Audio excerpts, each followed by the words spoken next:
Լույս արևելքում միսիոներական միությունը ներկայացնում է Չարլզ Սպերջեն Սպասելով որդեգրությանը Հռոմեացիս 8:23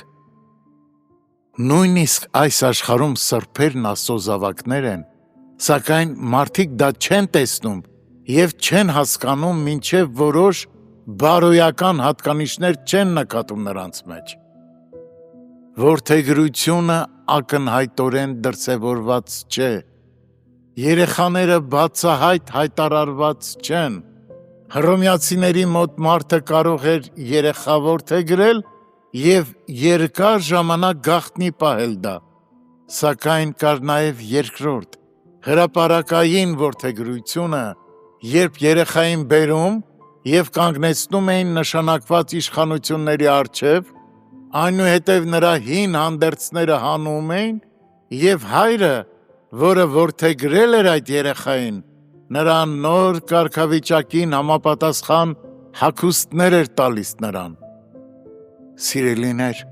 հիմա Աստծո որդիներ ենք և տակավին հայտնի չէ, թե ինչ պիտի լինենք։ Առաջին Հովհաննես 3:2 Մենք դեռևս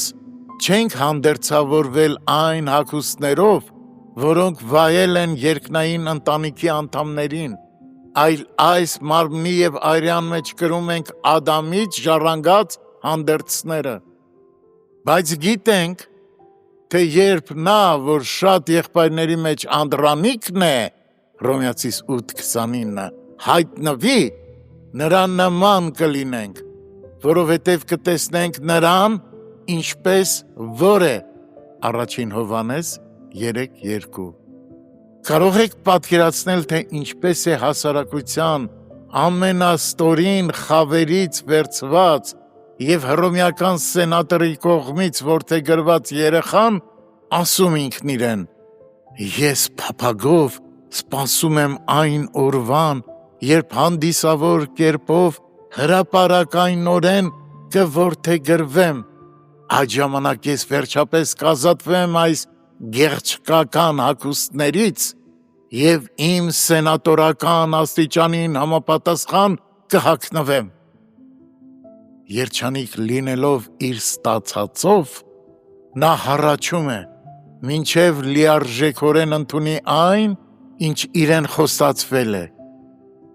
Ճիշտ նույնպես էլ մեր դեպքում է։ Մենք սպասում ենք, մինչև կհագնենք մեր պատշաճ հանդերձները և կդրսևորվենք որպես Աստծո զավակներ։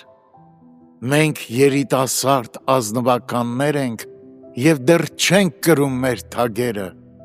Մենք երիտասարդ հարսնացուներ ենք և պսակադրությունը դեռ առջևում է, ուստի մենք մեր փեսացուի սիրով տոգորված անհամբերությամբ սպասում ենք այդ օրվան։ Հենց մեր երջանկությունն է ստիպում մեզ ավելի շատ հառաչել, մեր ուրախությունը, ինչպես մի լեցուն աղբյուր, ձգտում է գեյզերի պես դուրս ցայտել ու հասնել երկինքներին, ուստի այն ուժգին հառաչում է մեր հոգու ներսում ազատ տարածք փնտրելով իր համար, որպեսզի